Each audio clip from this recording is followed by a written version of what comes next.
Pop up there. Here we go. Welcome to another edition of Interruptions.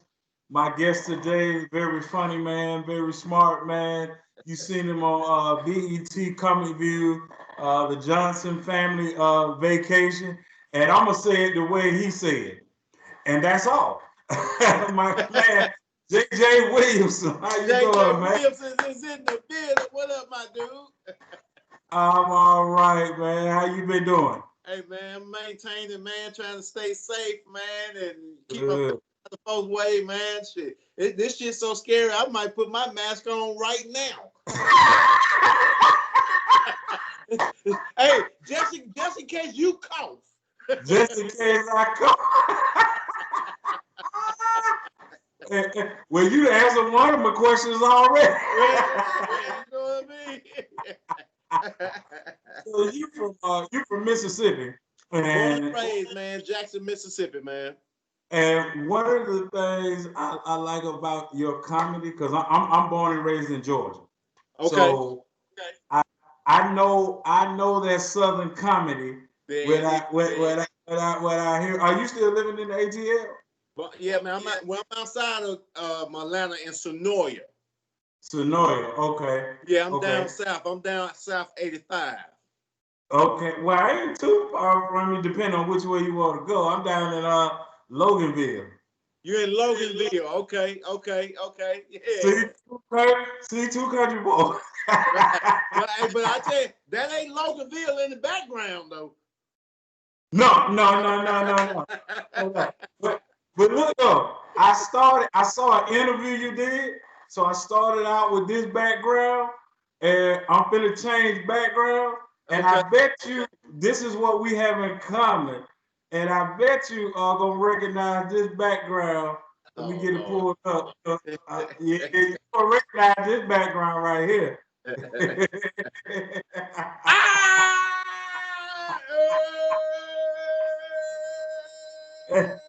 Hey, Let's I'm go, Duke. Let's go, Duke.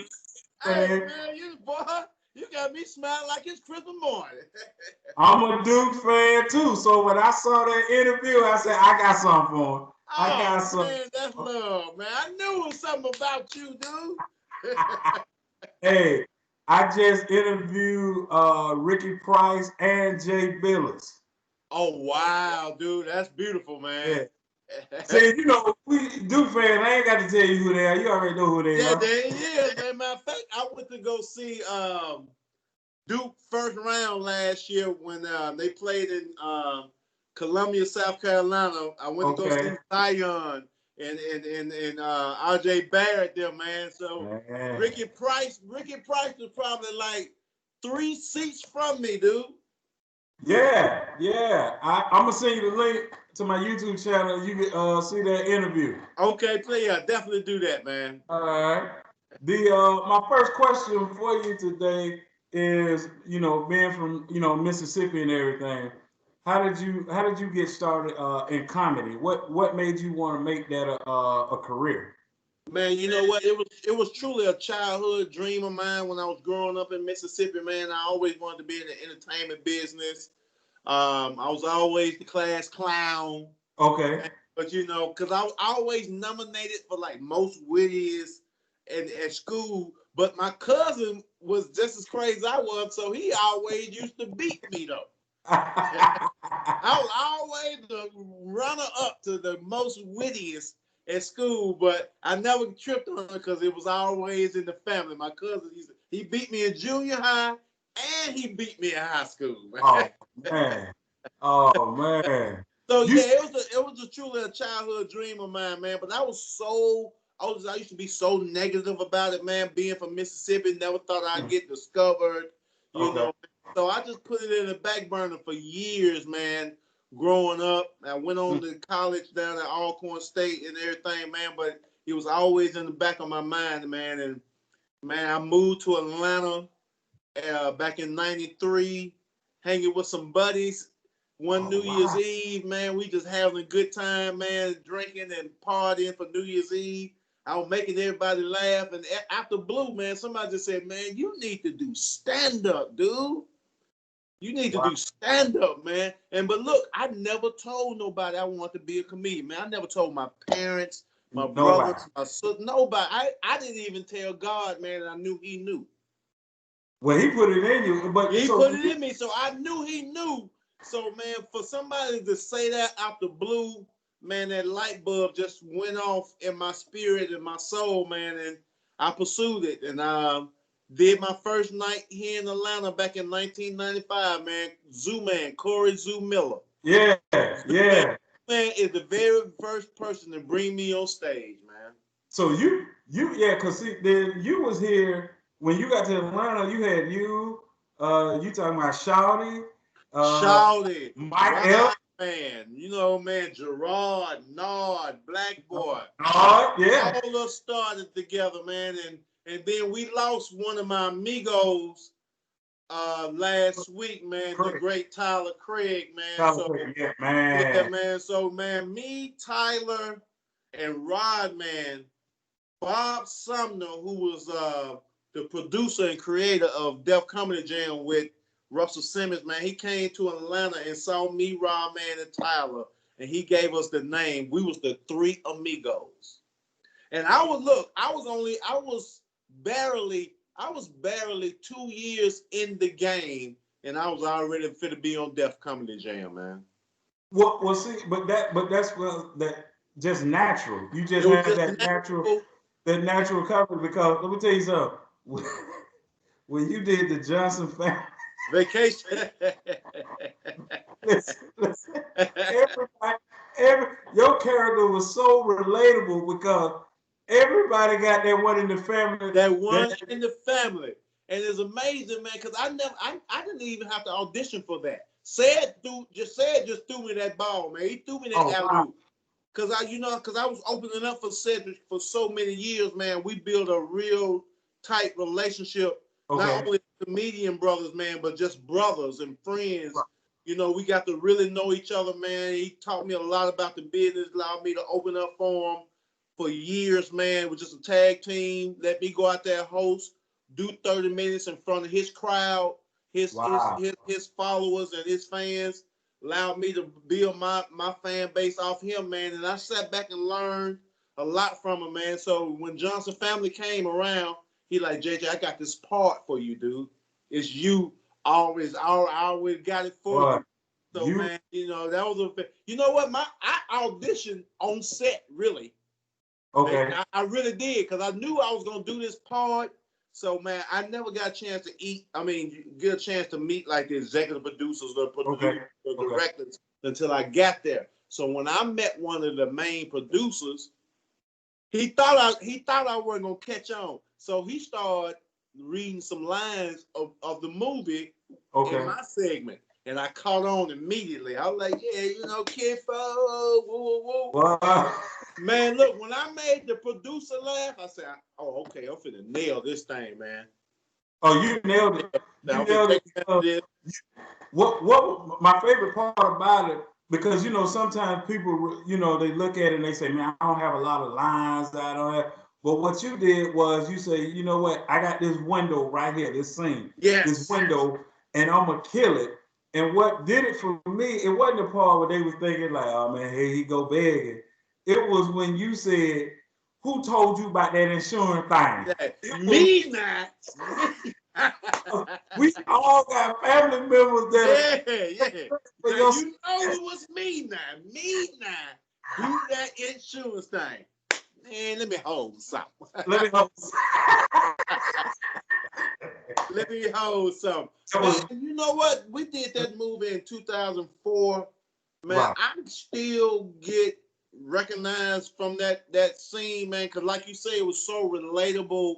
Everybody can understand it. Everybody got somebody and know somebody in their family that's like that, man. So it was very memorable part, man, and I still get recognized for that part to this day. Yeah, but see, you did it in a way that, like we say, we two country boys. That's a southern thing. That's That's not the other thing right the way there, you man. did So it. The way you did it was a southern because the way you paused with it when you said, "Now, who the one told you?" who told you about? And then you brought it back to yourself, like it was me. Me, I don't need you to answer that. Me told you. Now go and break me off. Yeah, break me off a little something. I know you got something. I love your comedy, man. I love the one because I told my daughters the same thing. I love your bit, your comedy on the way you talking about your son, and you say I can't help it with him. And so you was looking at, all right, so Jane had 9 hours. Now, And, okay, and it's like you were stuck. You were stuck. And the reason I love it because I remember having a conversation with my daughters, right? I say, Daddy can help you now. When you get the algebra, Daddy can't help you no more. right. And so your comedy is so relatable, man. And so Yeah. I love you for that.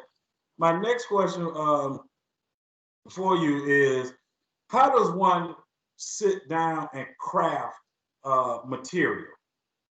Man, just pretty much everyday life, man. You know, everyday life, man. You know, I'm a big observer Mm, of my surroundings, of where I am, and you know, just listen to people, man. So just everyday life, man. I just build me a topic which I kind of want to use as my punchline.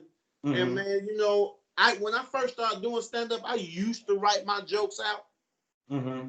and everything, man. But you know, once I started, you know, getting polished and getting more stage time, Okay.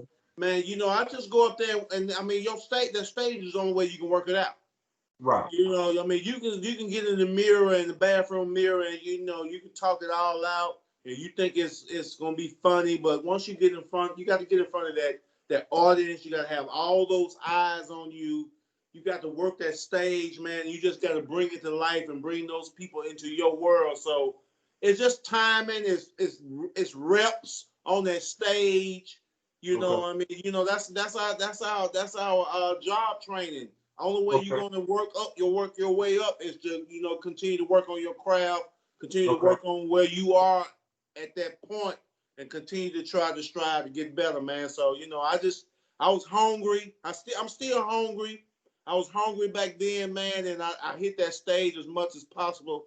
You know, man, coming up in Atlanta, man, was very instrumental as far as where I am now.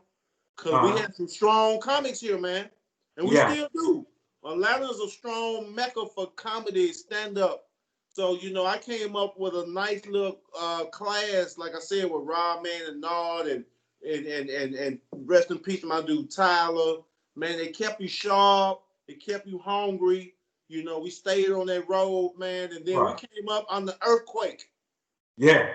You know, Earthquake Comedy Club in Uptown, the old original Uptown Yeah.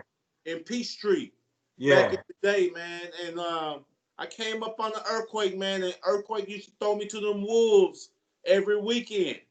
Go up there and host now. And people were still walking in. Ain't nobody sat down, ordered no drinks, music still playing. Earthquake's like, man, go up there and start your show right now. Go make them laugh. Why they walking in? And I Wow. always thought he was hating and really wasn't feeling me or something like that, man. But he Uh-huh. was helping me build my craft, dude. He was just trying to get me to see different situations of comedy, Okay. man, because all Right. your shows not gonna be the same. Everybody, it ain't all gonna be packed. Everybody really ain't gonna come in and laugh. A lot of distractions. So he was just Gotcha. preparing me to get ready for where I am now. I like how you ride a joke. I mean, I like how you know how long to ride a joke. Like when I saw the one you was doing, I forget the rap song, but they had that bass line, and you just yeah, and you had the DJ to to time it so to make Yeah, sure. timing and Yeah. everything. And so I said, that's another thing, man. So here's a great example. Like I didn't have that planned. I Okay. never had that plan. I ain't never say I'm gonna go up to this song. I'm gonna have the DJ play it, continue to start it over. That wasn't like that. I just went on stage. The DJ happened to play that song, Right. and you know it just hit. I'm like, man, you know what? Let me hear that beginning one more goddamn time. There's something about it. He hit it, And I told him to hit it again. Then I played like I had the good time. Right. The crowd was catching on and was feeling it. Here we are now. That's what I'm And saying. that thing went viral. It really went viral. It went real viral, man.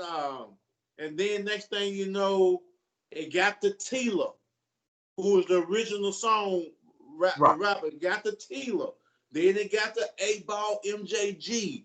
Then it got to the guy that really does the bass. Wow. Then it got that Jazzy Faye who produced the beat and everything, man. Wow. So I mean, it really went viral, man, and folks love it. I've been doing that opening for years. You know, I be feeling like it's time to retire it and do something else. But people get mad if I don't do that. Hey man, keep it in your repertoire, because I'm Yeah, gonna tell man. you, when you get to like, man, you got to do the song. I like, dude, you know I got material. I know you got material. You know, JJ, man, it's just so goddamn funny, man. You got to do it. I like, all right, I just keep doing it. So people keep asking for it. I'm gonna keep doing it. now, I got a word for you, and I want to see what you gonna give me when I give you this word. All right. Entanglement. Woo!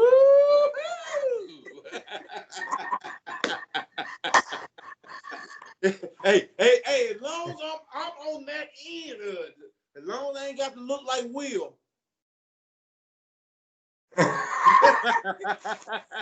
Yeah. Entanglement. And look, I just found out the dude actually has a song with Rick Ross called Entanglement. And he's saying some slick little words in there to make you think about it. You be like, wow, this dude really did this?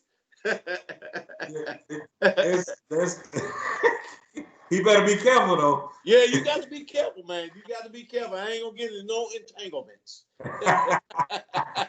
So how was your time when you was at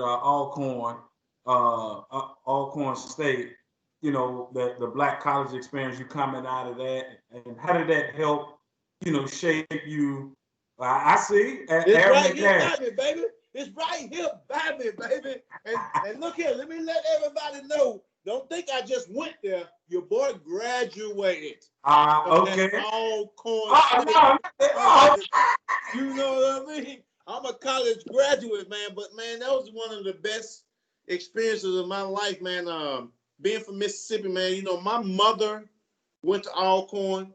Okay. One of my older brothers went to Alcorn, man. So Alcorn was put in my soul, my spirit, my heart at a very early age. You know, my mom, before she passed, man, she was very active with Alcorn. My mom was a counselor at high school, so she sent a lot of kids to Alcorn. She gave a lot of money to Alcorn. Okay. And, very involved and active, even when she graduated, man. So I knew I was going to Alcorn. I didn't care what my GPA was. My mama didn't care what. I could have had a 4.9. I could have had a full ride to Cornell, Princeton, Brown, ITT. Nigga, you going to Alcorn. You going to Alcorn. So I knew that early in my career, man. So I was in the band down there, man. It was a great experience, man. I met a lot of people down there. And then I went down there at a great time because we was good in football. And then 2 years later, while I was at Alcorn, here comes Steve McNair, man. Yeah. And and that just took Alcorn to a whole nother level, dude. I mean, seeing that man down on that campus, even before the world knew who he was amazing, man. It was amazing, man. He was truly a god down there, man. He turned that school, took that school to a whole nother level, man. Our games used to be packed, sold out. I mean, celebrities used to come see him, man. Spike Lee used to stay on campus.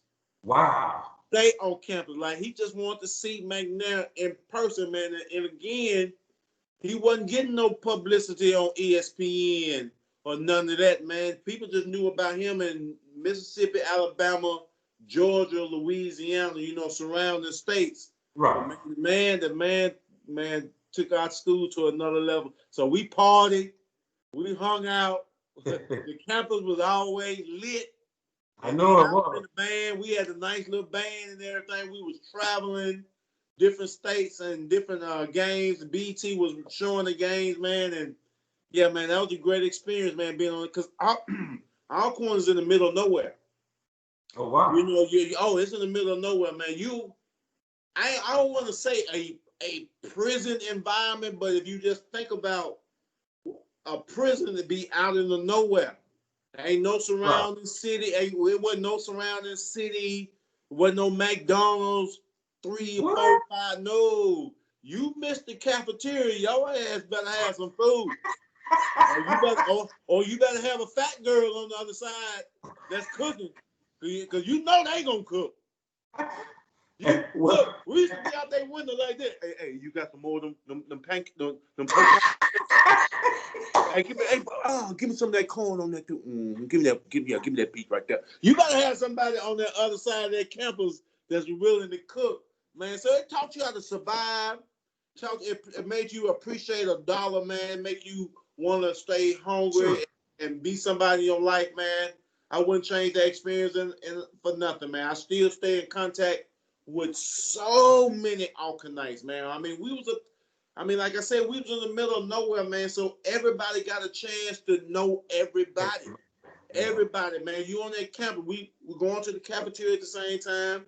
All the classes are on campus. There ain't no outside campus. Classes. Everything there. The dorms, eating, sleeping, partying, everything on campus. So you knew everybody. So, I appreciate that experience, man, because I met some great people down there. Let me ask you this question here. What do you feel? You know how like when you look at Jerry Seinfeld and other comedians of his like, and there's never like a competition. It's always like Jerry's cool with this comedian, this Right, white comedian right. there. What do you feel like? Why when it comes to us, right? We always trying to find out who's the best. Right, Like you ever notice in sports, like, okay, you'll say Tom Brady's the GOAT, right? right, But you'll say Tom Brady's good. You'll say the dude down in New Orleans is good. You'll say all these other guys. But when you get the black quarterback, it's who better? This person, that, like they all can't be. So I notice now it's the same thing going on Yeah, in it is comedy. the same thing going on in the entertainment period, man. Just everybody. Well, I ain't gonna say everybody, but it's so many. A majority. Everybody just want to be on top by themselves. Don't know. They don't want other people to shine and grind and enjoy their life on the level as there. They always want to have that one little top level over people and everything. And Right. it shouldn't be like that, man. Because the entertainment business, that's a $1 zillion company. Entertainment, man, it's plenty of money for everybody. Right. Everybody have their lane. Everybody have their time. Man, you have those that will look out for others and put them on and put them in position. But you have those that just want to keep so many people up under them so they can feel like they're more Gotcha. superior than that particular Gotcha. person. Man, it shouldn't be like that. Since you've been in the business and you know other people, especially how some of the guys are coming through, through the internet, through Facebook, YouTube, having Right, their channel for comedy, right? What would you say some people misconception of the comedy entertainment business? Man, it's always changing, man. Now we on social media. That's a Mm-hmm. that's a huge outlet to get your brand, your whatever you're trying to Mm-hmm. accomplish out and everything, man. So when it first hit, a lot of people wasn't accepting the internet comedians, but because they feel like they didn't do what we did. The Right.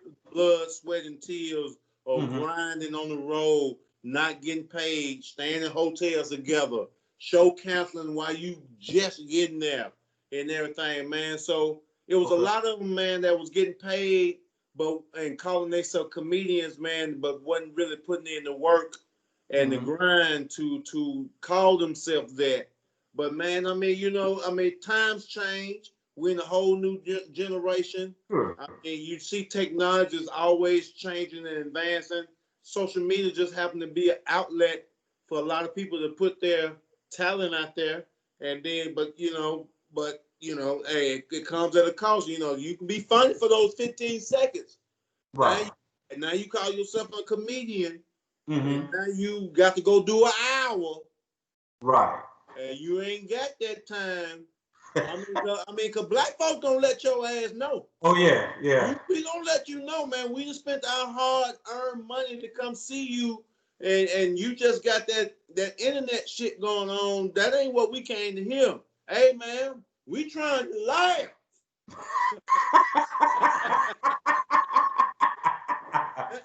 Yeah. I never forget, man. I was on the show with one of them internet cats, man. They went out there and they wasn't hitting hard. And somebody hit, hey man, we came to laugh. Damn them 15 seconds.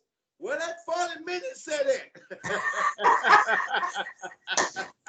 Boy, that booty get tight with you got all those eyes on you.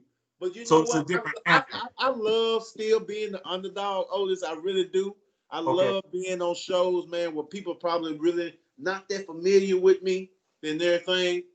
But once I get them, they be like, man, where you been? Why ain't man? I ain't never heard of you. I'm like, man, I've been out here, man. It's just a different format of how people are really, building their brand and everything, man. But I love my style. People love my style. They get it. They think it's very unique. They love my southern drawl, my the way I talk and Right. everything, man. So I just feel like that's going to be my outlet. That's why I've never changed. I've never tried to sound like I'm somebody else. I want you to enjoy me who I am, because it's time to showcase some different stuff, man. Everybody don't have to talk New Yorkish or California-ish and everything, Right. man. People love the South. Well, what I love is I went back and I watched a couple of your stand-ups, right? Okay. But they in different settings. Right. Like I saw one where, like we talked about earlier, about you talking about helping, your son with his homework, right? I saw you do a black crowd. You didn't ride that joke long, but I saw you do the same joke at the white crowd, and you was riding it because that they gravitated it, and you wrote. So I appreciate the intelligence to understand the crowd you have. Yes, This yeah, man. You got to always, like I said, every crowd gonna be different. You got to always be able to adjust and flip your show around to entertain and bring. I always want to try to bring whatever audience that's in front of me and watching me, bring them into my world. So if if you're of other color and I may be talking about some, man, I want to make sure you get it. right, Even if you may not have experienced it, but I'm gonna make you visualize and paint that cloud where you can really see what I'm talking about, and it makes it funny for them. man.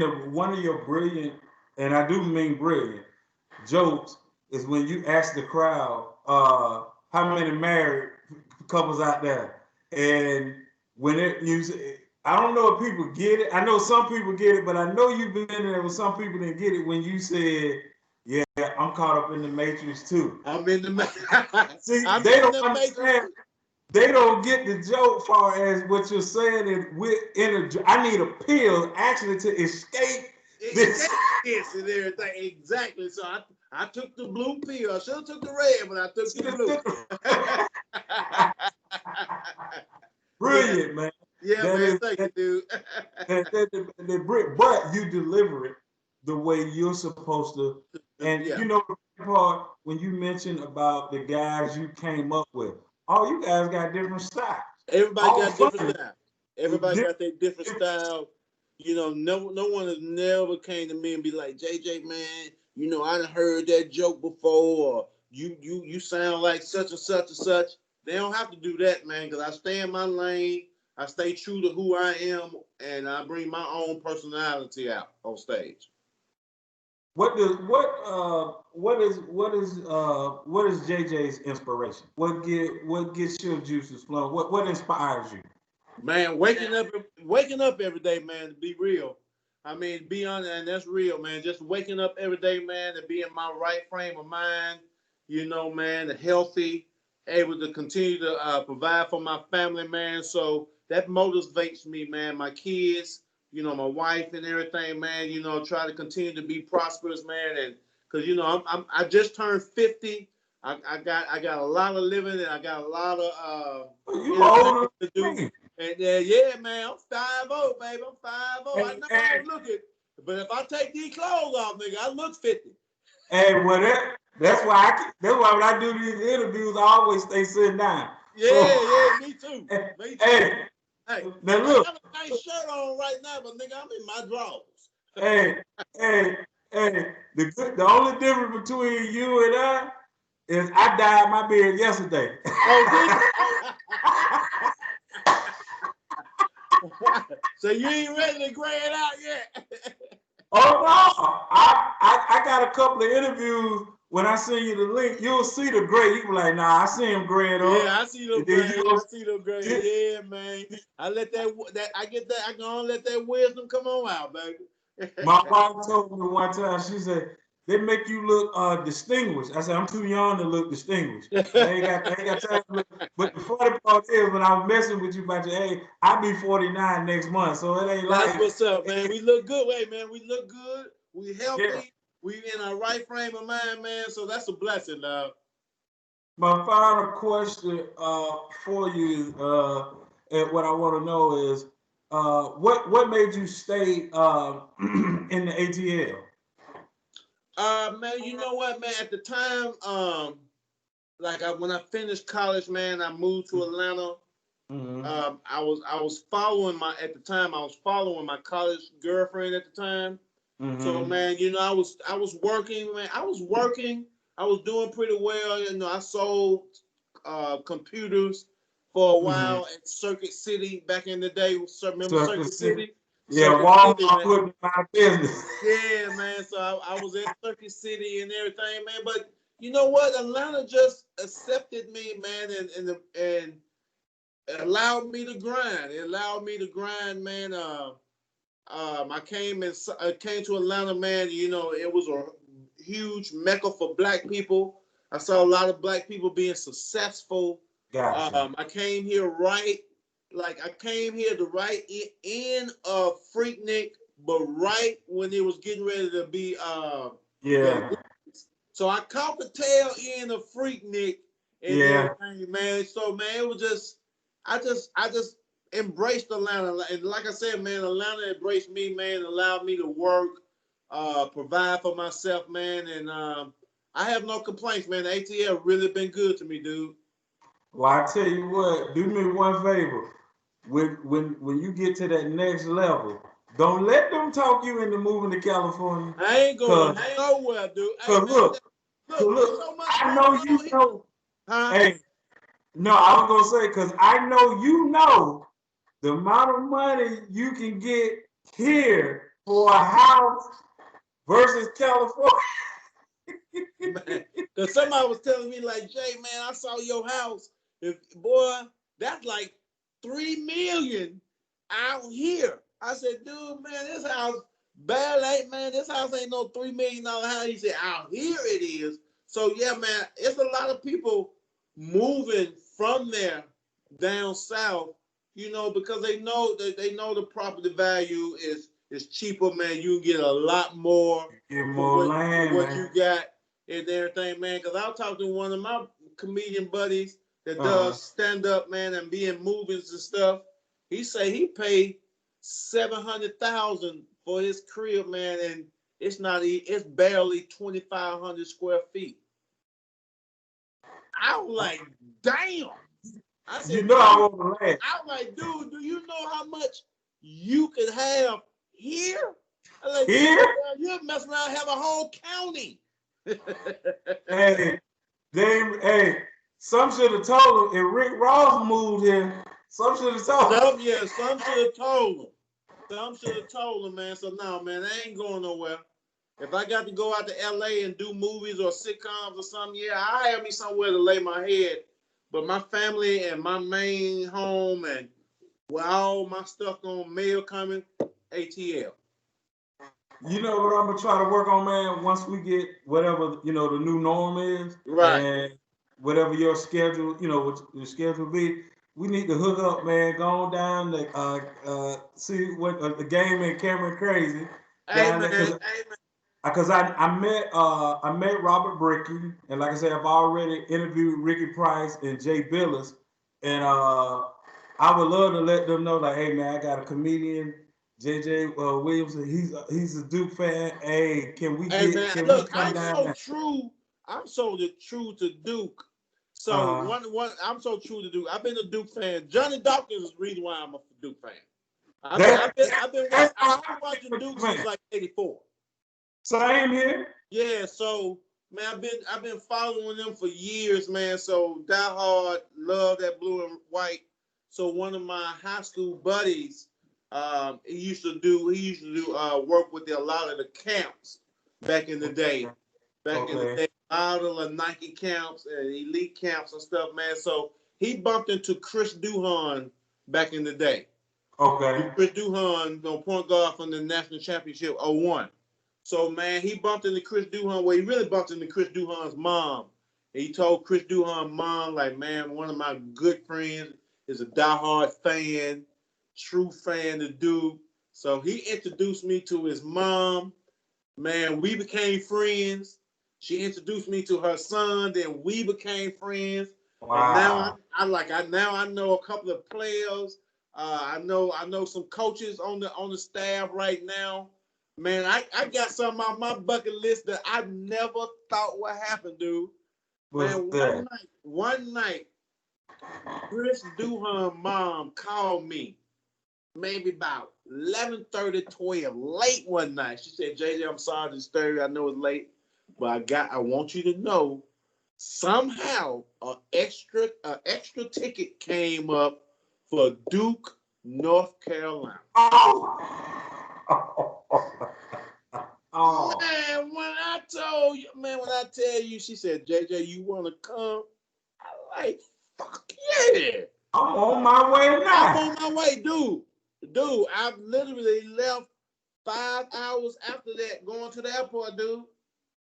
I didn't get to a game, but I went down a couple years ago. Robert Bricky invited me, and I was at the Coach K's Academy, and so during the summer, so I had a chance to meet. I mean, a lot because it's for them. It's like a homecoming. Yeah. So man, that was sweet. I met Coach K. And I was there on business. So look, Jay, this is where I messed up at. I'm there on business, right? So I'm trying to stay cool and play it cool, like, and then get a picture. I was mad. Oh, dude. But you got the upper hand on me with that. I ain't met Coach K, but like for my 50th, man, one of the coaches, man, told Coach K, he mailed me a happy 50th birthday card, man, signed Coach Mike Krzyzewski, dude. If they play, as a matter of fact, I'm gonna be working on it. If they play, man, we got to get down there. Yeah. Because I know that I don't know if you know how they talking about how the with the pandemic and everything, they may just have to play in state. I mean, well, ACC, and you got a few of those teams that are already in the state of North Carolina. Right. So I know I drove down there. It's a 6-hour drive. I drove down there, so man, we can get down there and get with them games, man. Yeah, man. Just let me know. Like I said, man, I do get tickets. I do get tickets, man, because Chris Duhan's mom is still involved with the school, man. Once your son wins the national championship, you royalty. So she still gets tickets. And when now Chris is coaching up in I think he's at Southern Illinois, if I'm not mistaken. Somewhere like that. He's coaching, so he don't get a chance to make a lot of games, man. His mom calls me like, man, you want to come to the game? Yeah. So I done been in there a couple of times. I've been to some away games. I've been to some March Madness games and stuff like that. I done definitely toured the whole facility, and you know it's state of art. You know it ain't like them black schools where you just open the key to go in there. You got to show your whole eye to get in there. You got to show your whole core. You got. And your name got to come up. Your name don't come up. Yeah, man. Your name don't come. You can't get in that gym, man. So, yeah, man, it's definitely a great experience, man. Yeah, we're gonna do with O's. I'm down with it. I'm down with that Duke shit. Whenever you want to go, I'm ready. All right. Well, I'm gonna try. But between the both of us, we should be able to lock something in. Yeah, absolutely. Well, once again, I appreciate you blessing me with your presence, man. Coming on the show, giving me your time, man. We'll most definitely have you on again, and make sure you stay safe out there, stay blessed. Hey, man. Thank you. All the listeners that's gonna watch this, y'all stay safe, man. Keep your head up, man. Stay positive, man. We're gonna beat this. Peace out. Hey, man, appreciate it, no doubt, dude. All right.